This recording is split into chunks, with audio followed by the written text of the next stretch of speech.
Subscribe பண்ணுங்க. அப்படியே பக்கத்துல இருக்க பெல் ஐகானையும் பிரஸ் பண்ணுங்க.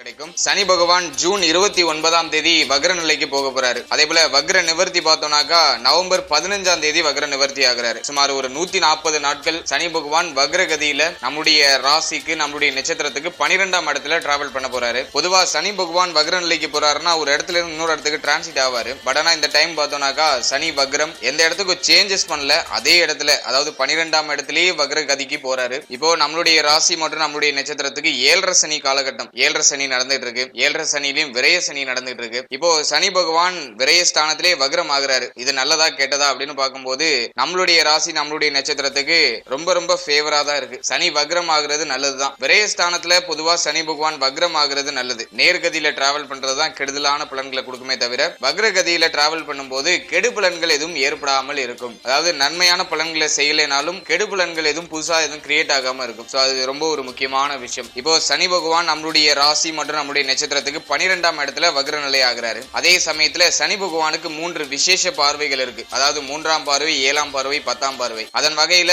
நம்முடைய ராசிக்கு 2ஆம் இடத்தை செகண்ட் ஹவுஸ சனி பகவான் தன்னுடைய 3ஆம் பார்வையில பார்ப்பாரு. அதே போல தன்னுடைய சப்தம பார்வையால நம்முடைய ராசிக்கு 6ஆம் இடத்தை பார்ப்பாரு. அடுத்தது தன்னுடைய 10ஆம் பார்வையால சனி பகவான் நம்முடைய ராசிக்கு 9ஆம் இடத்தை பார்ப்பாரு, பாகியஸ்தானத்தை பார்ப்பாரு. பார்க்கக்கூடிய 3 இடங்களும் மிக முக்கியமான இடங்கள். இப்போ இந்த சனி வக்ர பயிற்சி பலன்களை ரொம்ப டீடைலா பார்க்கலாம். முதலாவதா விரய ஸ்தானத்துல சனி வக்ரம் ஆகிறாரு. விரய ஸ்தானத்துல சனி பகவான் வக்ரம் ஆகுறதுனால பொருளாதார ரீதியா இருந்து வந்த பெரிய பிரச்சனைகள்லாம் இப்ப குறைய ஆரம்பிக்கும். அது நமக்கு ஒரு பெரிய பிளஸ்ஸா இருக்கு. பொருளாதார ரீதியா இருந்த நிறைய புஷ்அப், தொந்தரவுகள், தலைவலிகள் இதெல்லாமே டோட்டலா இந்த 140 நாட்களுக்குள்ள அப்படியே குறைஞ்சிரும். அடுத்தது சனி பகவான் 2ஆம் இடத்தை பாக்குறாரு. அட் சேம் டைம் 3ஆம் இடத்துல குரு டிரான்சிட் ஆயிருக்காரு. குரு பார்வை அப்படிங்கிறது 9ஆம் இடத்து மேல பதியும், சப்தம பார்வை. அதுவுமே நமக்கு பெரிய பெனிஃபிட் தான். 2ஆம் இடத்தை பாக்குற சனி பகவான் குடும்ப ரீதியா இருந்த பெரிய அளவிலான தொல்லைகள், தொந்தரவுகள், பிரச்சனைகள் இது எல்லாத்தையுமே குறைச்சிருவாரு.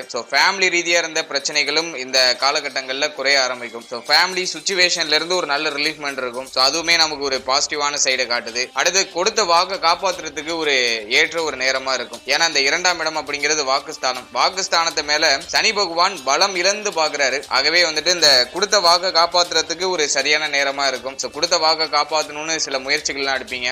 அதுல ஒரு ஃபேவரான ரிசல்ட் எதிர்பார்க்கலாம். அடுத்தது பொருளாதாரம் மெயினாவே பார்த்தோம்னாக்கா விரய சனியில நிறைய பேர் பாத்தீங்கன்னா கடன் தொழில போய் மாட்டிருப்பாங்க, நோய் பிரச்சனையில போய் மாட்டிருப்பாங்க. ஏன்னா சனி பகவான் 6th ஹவுஸ பாப்பாரு, 6ஆம் இடத்தை பாப்பாரு, ருணரோக சத்துருஸ்தானம் அப்படின்னு சொல்லக்கூடிய 6ஆம் இடத்தை பாப்பாரு. இந்த 6ஆம் இடத்தை சனி பகவான் பாக்குறதுனால கடந்த காலகட்டத்துல பார்த்தோம்னாக்கா நிறைய தொந்தரவு, குறிப்பா குடும்பத்துல பிரச்சனை. அடுத்தது பார்த்தோம்னாக்கா தேவையில்லாத பிரச்சனைகள்லாம் வீடு தேடி வந்திருக்கும். சண்டை சச்சரவு அப்படி போயிருக்கலாம் ஒரு சிலருக்கு. அட் சேம் டைம் பார்த்தோம்னாக்கா உடல் ஆரோக்கிய பிரச்சனை, ஹெல்த்துக்காக நிறைய செலவாகிறது, மருத்துவ செலவு இப்படி ஏதாச்சும் ஒரு சைடு போயிருக்கும். இன்னொரு சைடு பார்த்தோம்னா கடன் தொல்லை, கடன் பிரச்சனை இப்படி போயிருக்கிறதுக்கும் வாய்ப்பு இருக்கு. அதே போல 9th ஹவுஸ சனி பகவான் பாக்குறாரு. ஆகவே தந்தையால ஒரு சில தொந்தரவு, தந்தை வழியில ஒரு சில வாக்குவாதங்கள், பிரச்சனைகள், தந்தையால மன வருத்தங்கள் இப்படி ஏதாச்சும் ஒரு சைடு இழுத்துட்டு போயிருக்கலாம். இது வந்து கடந்த காலகட்டத்துல விரய சனியா சனி பகவான் கெடுபலன்களை கொடுத்துட்டு இருக்காரு. இப்போ விரய சனிலே வக்ர சனி. ஆகவே இதுவரைக்கும் இருந்து வந்த பிரச்சனைகள்ல இருந்து டெஃபினட்டா ஒரு ரிலீஃப்மெண்டா கொடுத்துருவாரு. அதை நம்ம மெயினா பார்க்கலாம். ஆகவே அடுத்த வரக்கூடிய ஒரு 140 நாட்கள் நமக்கு ரொம்ப ரொம்ப ஃபேவரா இருக்கு. குறிப்பா பொருளாதாரம் சார்ந்த வகையில இருந்து புஷ்அப் டோட்டலா குறையும். அதுதான் மெயினா நம்ம பார்க்கணும். அடுத்தது 6th ஹவுஸ சப்தம பார்வையில பாப்பாரு.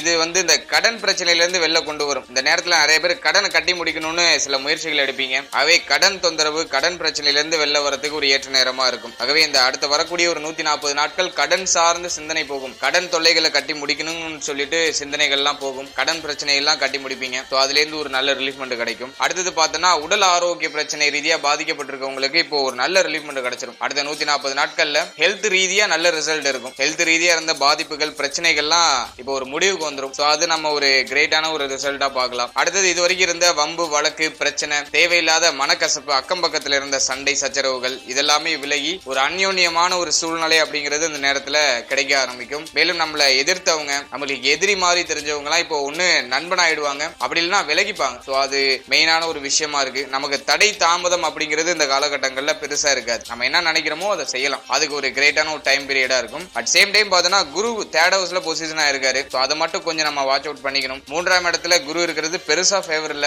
ஏன்னா ஒரு பக்கம் பார்த்தோன்னா கொஞ்சம் பயம், பதட்டம், மன உளைச்சல், அலைச்சல், இப்படி ஏதாச்சும் ஒரு சைடு அப்படியே புஷ்அப் இருக்கிற மாதிரி இருக்கும். பட் ஆனா சனி இந்த நேரத்துல நமக்கு ஃபேவரா இல்லைனாலும் நமக்கு தொந்தரவா இல்லை. ஸோ அதை நம்ம அல்டிமேட்டா அண்டர்ஸ்டாண்ட் பண்ணிக்கணும். அடுத்தது பார்த்தோன்னா தன்னுடைய 10ஆம் பார்வையால நம்முடைய ராசிக்கு 9ஆம் இடத்தை சனி பகவான் பார்ப்பாரு. ஸோ 9ஆம் இடத்தை சனி பகவான் பார்க்கறது தந்தை வழியில இருந்த மனக்கசப்பு, தந்தை வழியில இருந்த மன வருத்தங்கள்லாம் விலகி தந்தையாரோட ஒரு நல்லிணக்கம் ஏற்பட ஆரம்பிக்கும். ஸோ அதை நம்ம ஃபேவரா பார்க்கலாம். அடுத்தது பார்த்தோம்னா தந்தை வழியில இருந்த மருத்துவ செலவு, தந்தையாருடைய உடல் ஆரோக்கிய பிரச்சனை, இதெல்லாமே ஒரு முடிவுக்கு வரும். தந்தையாருடைய உடல் ஆரோக்கியத்துல நல்ல இம்ப்ரூவ்மெண்ட் இருக்கும். ஸோ அதனால ஒரு மன மகிழ்ச்சி. ஸோ அதுவுமே நம்ம ஃபேவரா பார்க்கலாம். அடுத்து இது வரைக்கும் நீங்க முயற்சி பண்ண விஷயங்கள் தள்ளி தள்ளி போயிருக்கலாம். மோஸ்ட்லி நிறைய பேருக்கு தள்ளி போயிருக்கும். ஏன்னா 9th house அப்படிங்கிறது லக்க குறிக்கிற இடம், நம்முடைய அதிர்ஷ்டத்தை குறிக்கிற இடம். இந்த இடத்த சனி பகவான் பார்க்கறதுனால நமக்கு வரக்கூடிய அதிர்ஷ்டங்களா நம்ம கையை விட்டு தள்ளி தள்ளி போயிருக்கும். வரக்கூடிய வாய்ப்புகளும் கையை விட்டு தள்ளி தள்ளி போயிருக்கும். டக்குன்னு முடிவெடுக்க முடியாம ஒரு மன போராட்டத்துக்குள்ளேயே அப்படியே மாட்டிட்டு இருந்திருப்பீங்க. சோ அதெல்லாம் இப்போ டோட்டலா குறைஞ்சி ஒரு தெளிவான முடிவு எடுக்க முடியும். மேலும் நமக்கு வர வேண்டிய விஷயங்கள், நீங்க எதிர்பார்த்த விஷயங்கள் டக்குன்னு கையில வந்து கிடைக்கும். சோ அதெல்லாம் ஒரு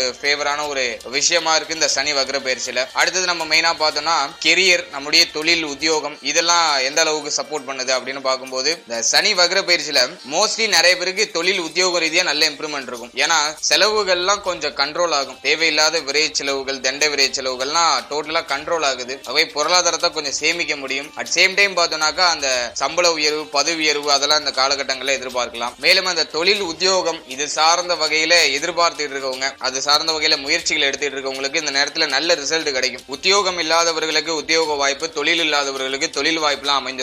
அதெல்லாம் நமக்கு ஒரு ஃபேவரான ஒரு பலன்களா இருக்கு இந்த வக்ர பயிற்சியில. அடுத்தது குரு பார்வை 9th house மேல பதியும். குரு பகவானுடைய சப்தம பார்வை 9ஆம் இடத்துல பதியும். இது வந்துட்டு திடீர் அதிர்ஷ்டம், திடீர் லக்கு, திடீர்னு ஏதாச்சும் வளர்ச்சி, முன்னேற்றம், திடீர் பொருளாதார வரவு, இதெல்லாத்தையும் ஏற்படுத்தி கொடுக்கும். மேலும் தந்தை வழியில ஆதாயத்தை ஏற்படுத்தி கொடுக்கும். தந்தை வழியில அன்பு அதிகரிக்கும். பகைமை விலகி அன்பு அதிகரிக்கும். சோ அதெல்லாம் நம்ம ஃபேவரா பார்க்கலாம். ஆகவே கெரியர் வைஸா இருந்த பிரச்சனை, குழப்பம், பொருளாதார தொந்தரவு இதெல்லாமே விலகுது இந்த சனி வக்ர பயிற்சியில. அது மெயினா நம்ம ஒரு நல்ல ரிலீஃப்மெண்ட் அடையலாம். அடுத்தது திருமண முயற்சி, திருமண வாழ்க்கை.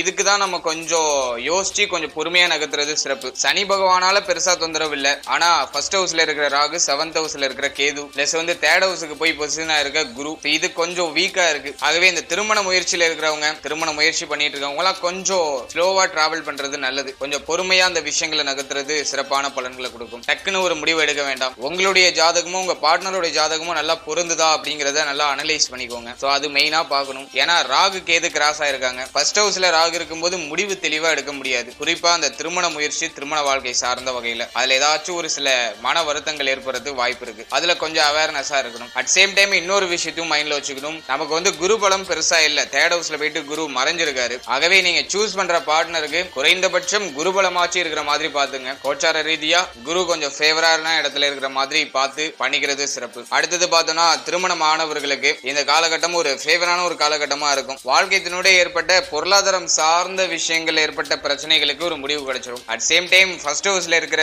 ராகு, 7th ஹவுஸ்ல இருக்கிற கேது, இது விலகிற வரைக்கும் வாழ்க்கை துணை சார்ந்த விஷயங்கள் எல்லாம் கொஞ்சம் அவேர்னஸா இருக்கிறது சிறப்பா இருக்கும்னு எனக்கு தோணுது. சோ அதை மட்டும் கொஞ்சம் வாட்ச் அவுட் பண்ணிக்கிறது சிறப்பு. மற்றபடி இந்த நேரத்துல சனி பகவானால பெருசா தொந்தரவு இல்ல. ராகு கேது கொஞ்சம் கிராஸ் ஆகுது. அதுல மட்டும் கொஞ்சம் வாக்குவாதம், தேவையில்லாத கருத்து வேறுபாடு, மனஸ்தாபங்கள் எதுவும் ஏற்படாம பாத்துக்கிறது சிறப்பா இருக்கும். அட் சேம் டைம் ஹெல்த் வைஸாவும், பார்ட்னரோட ஹெல்த் வைஸாவும் கொஞ்சம் அவேரா இருக்கிறது சிறப்பு. சோ அதை மட்டும் கொஞ்சம் வாட்ச் அவுட் பண்ணிக்கோங்க. அடுத்தது ஸ்டூடெண்ட்ஸை பொறுத்த அளவுல விரயத்துல இருக்கிற சனி வக்ரமா இருக்கிறதுனால ரொம்ப ஃபேவரா இருக்கு. ஆகவே இந்த நேரத்துல இந்த வெளியூர்ல போய் படிக்கணும், வேற வேற ஊர்ல போய் நான் தங்கி படிக்கலாம் அப்படின்னு பிளான்ல இருக்கேன் அப்படின்னாக்கா இந்த நேரத்துல அதை செயல்படுத்தலாம். ஸோ அதுக்கு ஒரு ஃபேவரான ஒரு காலகட்டமா இருக்கும். அட் சேம் டைம் பார்த்தோம்னாக்கா கொஞ்சம் பயம், பதட்டம், ஸ்டூடெண்ட்ஸ்க்கு ஏதோ ஒரு அடையாளம் புரியாத ஒரு பயம். ஏன்னா ஃபர்ஸ்ட் ஹவுஸ்ல ராகு, நம்முடைய ராசிதிபதி குரு பகவான் போய் 3ஆம் இடத்துல மறைஞ்சிட்டாரு. ஸோ அது கொஞ்சம் வீக்கா இருக்கு. ஆகவே ஒரு ஸ்திரமான ஒரு முடிவு எடுக்க முடியல. ஏதோ சுத்தி சுத்தி கொஞ்சம் குழப்பமா போற மாதிரி அப்படியே ஃபீல் ஆகிறதுலாம் வாய்ப்பு இருக்கு. ஆகவே தெளிவா ஒரு முடிவு எடுங்க. அந்த முடிவை நோக்கி டிராவல் பண்ணுங்க. டெஃபினட்டா அதுல ஒரு நல்ல ஒரு மாற்றம் அப்படிங்கிறது நமக்கு கிடைக்கும். ஓவராலா அந்த சனி வக்ரம் நம்ம ரொம்ப ரொம்ப ஃபேவரா தான் இருக்கு. அடுத்த ஒரு 140 நாட்கள் நமக்கு ஒரு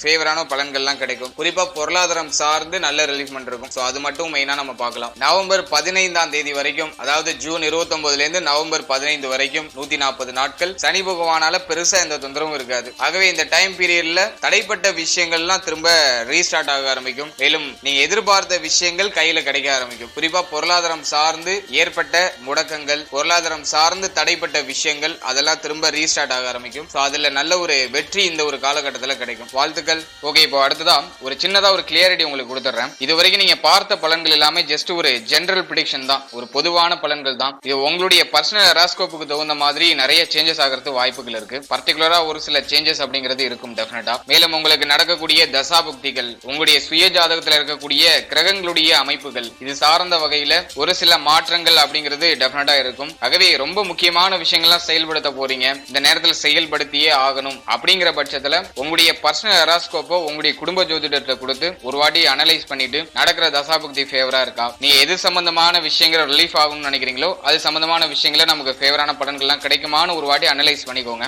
ஏன் இந்த டிஸ்க்ளைமர் இந்த இடத்துல உங்களுக்கு கொடுக்குறேனாக்கா, ஒரு சிலருக்கு பார்த்தோம்னா கோச்சார ரீதியா ஒரு பேடான இன்ஃப்ளூயன்ஸ் நடந்துட்டு இருக்கும். பட் ஆனா தசாபுக்தி பர்சனல் சாட்ல வந்து தசாபுக்தி ரொம்ப ஃபேவரா இருக்கும். சோ அவங்க இந்த கோச்சார பலன்களை பார்த்துட்டு இந்த நேரம் நமக்கு சரியில்லாத நேரம் அப்படின்னு நினைச்சு தப்பா புரிஞ்சுக்கிட்டு கிடைக்கிற வாய்ப்பை மிஸ் பண்றதுக்கு வாய்ப்புகள் இருக்கு. அதே போல இன்னொரு அண்டர்ஸ்டாண்டிங் நம்ம வரணும், கோச்சாரம் ரொம்ப ஃபேவரா தான் இருக்கும். பட் ஆனா பர்சனல் ஹெராஸ்கோப்ல தசாபுக்தி அந்த அளவுக்கு ஃபேவரா இல்லாம அன்ஃபேவரா இருக்கும். சோ அவங்களுக்குமே ப்ரிடிக்ஷன் அப்படிங்கிறது சேஞ்சஸ் ஆகும். பாசிட்டிவா சொல்லியிருப்பாங்க, ஆனா உங்களுக்கு நடக்கிறது பூரா நெகட்டிவா இருக்கும். அதுக்கு காரணம் உங்களுடைய பர்சனல் சாட்ல இருக்கக்கூடிய தசாபுக்திகள். ஆகவே சொல்ற விஷயங்கள் உங்களுக்கு சிமிலரா ஓவராலா கரெக்டா வருதுனாக்கா பெருசா நீங்க ப்ரெடிக்ஷன்ஸ் பார்க்கணும்னு அவசியம் இல்ல, பர்சனல் சாட் பார்க்கணும்னு அவசியம் இல்ல. மேபி உங்களுக்கு ஒரு சில விஷயங்கள் சேஞ்சஸ் ஆகுது, நீங்க நிறைய நெகட்டிவா சொல்றீங்க, எனக்கு ஆனா பாசிட்டிவா நடக்குது அப்படின்னு ஃபீல் பண்றவங்க மட்டும் உங்களுடைய பர்சனல் சாட்டை ஒரு வாட்டி அனலைஸ் பண்ணிக்கோங்க. உங்களுடைய குடும்ப ஜோதிடத்தை கொடுத்து அனலைஸ் பண்ணிக்கோங்க. அதே போல பாசிட்டிவா சொல்ற இடத்துல நெகட்டிவா நடக்குதுனாலும் ஒரு வாட்டி அனலைஸ் பண்ணிக்கோங்க உங்களுடைய பர்சனல் சாட்டை.